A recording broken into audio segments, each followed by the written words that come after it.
നമ്മളിന്ന് വന്നേക്കുന്നത് പത്തനംതിട്ട ജില്ലയിലെ ഒരു കാനന ക്ഷേത്രത്തിലാണ്. ഏറെ പ്രസിദ്ധിയാർജിച്ച കാനന ക്ഷേത്രം കല്ലേലി ഊരാളി അപ്പൂപ്പൻകാവ്. വന്യമൃഗങ്ങളൊക്കെ ധാരാളമായുള്ള പത്തനംതിട്ട ജില്ലയിലെ കോന്നി വനത്തിനുള്ളിൽ സ്ഥിതി ചെയ്യുന്ന ഒരു മനോഹരമായ ക്ഷേത്രമാണ് അല്ലെങ്കിൽ കാവാണ് ശ്രീ കല്ലേലി ഊരാളി അപ്പൂപ്പൻകാവ് മൂലസ്ഥാനം.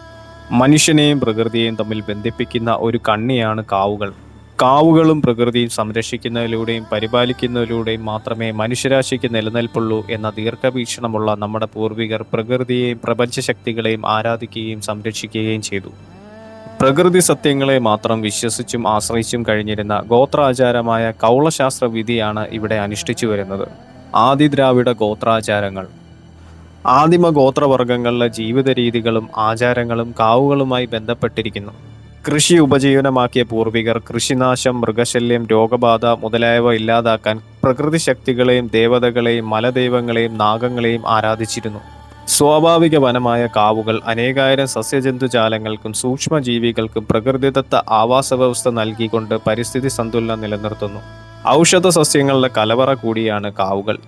കാവുകളുടെ തനിമ നിലനിർത്തുന്നതിൽ പൂർവികർ ഏറെ ശ്രദ്ധാലുക്കളായിരുന്നു. കാവുകൾ ജീവന്റെ കലവറയാണ്, ബലിയിടുന്ന സ്ഥലം എന്നാണ് കാവിന്റെ അർത്ഥം. നൂറ്റാണ്ടുകളുടെ ചരിത്രം പേറുന്ന ആദിദ്രാവിഡ നാഗഗോത്ര ആചാരാനുഷ്ഠാനങ്ങൾ നിലനിർത്തി പോരുന്നതും പൂർണ്ണമായും പ്രകൃതിയിൽ അധിഷ്ഠിതമായ പൂജകളും വഴിപാടുകളുമാണ് ഇവിടെ നടത്തിപ്പോരുന്നത്.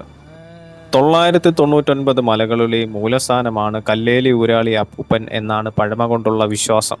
ആ വിശ്വാസം ഇന്നും നിലനിർത്തി പോരുന്ന ആചാരങ്ങളും അനുഷ്ഠാനങ്ങളുമാണ് കല്ലേലി കാവിലുള്ളത്. ഐശ്വര്യത്തിൻ്റെയും പരിശുദ്ധിയുടെയും ഔഷധ ഗുണങ്ങളുടെയും ഒക്കെ ലക്ഷണമായ വെറ്റിലയ്ക്ക് ഈ ക്ഷേത്രത്തിലെ ചടങ്ങുകളിൽ ഒരു പ്രധാന പങ്കുണ്ട്. കല്ലേലിക്കാവിലെ ഏതൊരു ചടങ്ങിനും വെറ്റിലയ്ക്ക് മുഖ്യസ്ഥാനം നൽകിപ്പോരുന്നു. തീർത്തും പ്രകൃതിയെ പരിപാലിച്ചും പഴമ നിലനിർത്തിയുമാണ് ക്ഷേത്രത്തിന്റെ നിർമ്മാണവും ചടങ്ങുകളും. 999 മലകൾക്കും കാവലാളായി നിലകൊള്ളുന്ന ഊരാളി അപ്പൂപ്പൻ പാണ്ടിനാടും മലയാളക്കരയും അടക്കിവാണ വീരയോദ്ധാവാണെന്നാണ് വിശ്വാസം. അപ്പൂപ്പനോടുള്ള പ്രാർത്ഥന വിളിച്ചു ചൊല്ലിയാകണം എന്നാണ് നിഷ്ഠ. താളത്തിൽ വിളിച്ചു ചൊല്ലിയുള്ള പ്രാർത്ഥനയാണ് ആചാരം.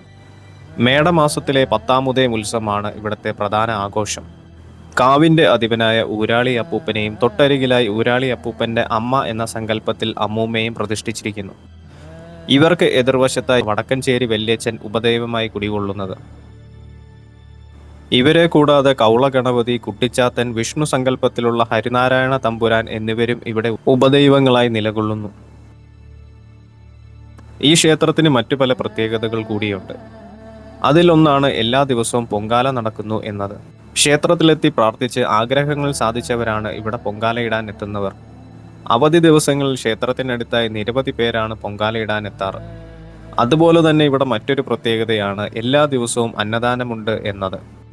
എല്ലാ ദിവസവും ഇവിടെ രാവിലെ മുതൽ വൈകുന്നേരം വരെയും അന്നദാനം ലഭ്യമാണ്. പ്രകൃതിയും മനുഷ്യനും തമ്മിലുള്ള അഭേദ്യമായ ബന്ധത്തിന്റെ പ്രതീകങ്ങളാണ് കാവിലെ ചടങ്ങുകൾ. അതിനുദാഹരണമാണ് വാനരനൂട്ടും മീനൂട്ടും.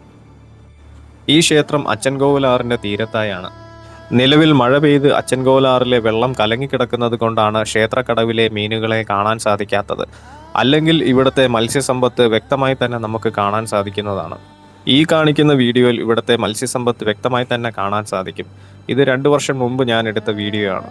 താമ്പൂല സമർപ്പണം, കരിക്ക് പടയണി, പൊങ്കാല വഴിപാടുകൾ നിത്യവും ഈ കാവിൽ നടന്നു വരുന്നുണ്ട്.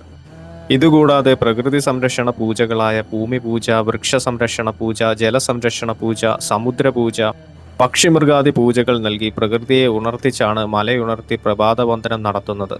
വാനരയൂട്ട്, മീനൂട്ട് പൂജകൾ നൽകി നിത്യേനയുള്ള പ്രഭാത പൂജകൾക്ക് തുടക്കം കുറിക്കുന്നു. മലയ്ക്ക് കരിക്ക് പടയണി കാവിലെ വിശേഷാൽ വഴിപാടാണ്. 3 ദിവസം വ്രതം നോറ്റാണ് ഭക്തർ വഴിപാട് സമർപ്പിക്കുന്നത്.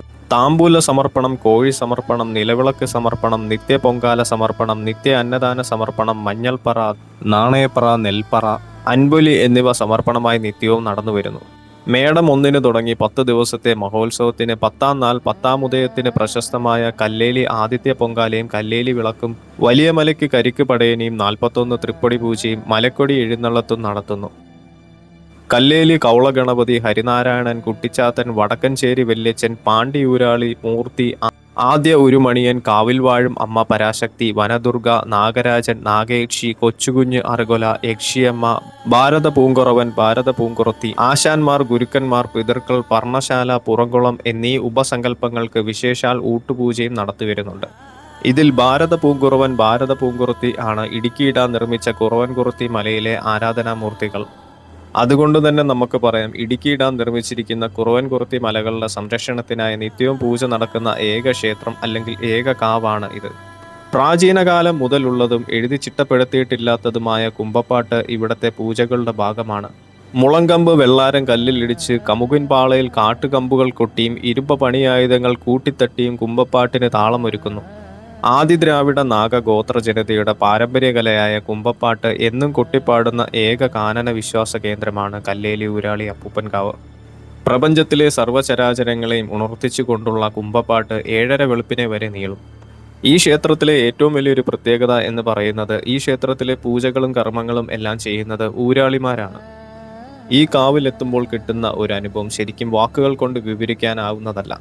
ക്ഷേത്രത്തിലെ ചടങ്ങുകളും ക്ഷേത്രത്തിൻ്റെ ആംബിയൻസും വനവും അച്ചൻകോവിലാറും വന്യമൃഗങ്ങളുടെയും പക്ഷികളുടെയും മറ്റു ജീവജാലങ്ങളുടെയും സാന്നിധ്യവും ഒക്കെ കൂടി നല്ലൊരു അനുഭവമാണ് ഇവിടെ എത്തുമ്പോൾ കിട്ടുന്നത്. സാധാരണ കാനന ക്ഷേത്രങ്ങളിൽ എത്തിച്ചേരുന്നത് വളരെ ബുദ്ധിമുട്ടായിരിക്കും. അതുമാത്രമല്ല, എല്ലാ ദിവസവും അല്ലെങ്കിൽ എല്ലാ നേരവും ക്ഷേത്രം തുറന്നിരിക്കണമെന്നോ ഭക്തർക്ക് പ്രവേശനാനുമതി ഉണ്ടാകണമെന്നോ ഇല്ല. എന്നാൽ അതിൽ നിന്നെല്ലാം തീർത്തും വ്യത്യസ്തമായാണ് ഈ ക്ഷേത്രം. 24 മണിക്കൂറും ദർശനമുള്ള ഏക ക്ഷേത്രമാണ് അല്ലെങ്കിൽ കാവാണ് ശ്രീ കല്ലേലി ഊരാളി അപ്പൂപ്പൻകാവ്. ഈ ക്ഷേത്രത്തിലേക്ക് എത്തിച്ചേരാൻ കോന്നിയിൽ നിന്നും 8 കിലോമീറ്റർ കോന്നി അച്ചൻകോവിൽ റോഡിലൂടെ സഞ്ചരിച്ചാൽ എത്താവുന്നതാണ്. കോന്നി അച്ചൻകോവിൽ ശബരിമല കാനനപാതയിൽ അച്ചൻകോവിലാറിൻ്റെ തീരത്തായാണ് ഈ ക്ഷേത്രം സ്ഥിതി ചെയ്യുന്നത്. റിസർവ് ഫോറസ്റ്റിനുള്ളിലായതുകൊണ്ട് തന്നെ ഫോറസ്റ്റ് ഉദ്യോഗസ്ഥരുടെ അനുമതി വേണം ഇവിടേക്കെത്താൻ. ക്ഷേത്രത്തിലേക്ക് പോകാൻ പ്രത്യേക പാസോ കാര്യങ്ങളോ ഒന്നും എടുക്കേണ്ട ആവശ്യമില്ല. ക്ഷേത്രത്തിലേക്കാണ് പോകുന്നത് എന്ന് ഫോറസ്റ്റ് ഉദ്യോഗസ്ഥരോട് കാര്യം ധരിപ്പിച്ചാൽ മാത്രം മതി. കഴിവതും പകൽ സമയങ്ങളിൽ മാത്രം ഇവിടേക്ക് എത്താൻ ശ്രദ്ധിക്കുക. ഇല്ലെങ്കിൽ വന്യമൃഗങ്ങളുടെ സാന്നിധ്യം ഉണ്ടാവാനുള്ള സാധ്യത ഏറെയാണ്. ക്ഷേത്രത്തിലെ കുറച്ച് പൂജകളുടെ കാഴ്ച കാണാം.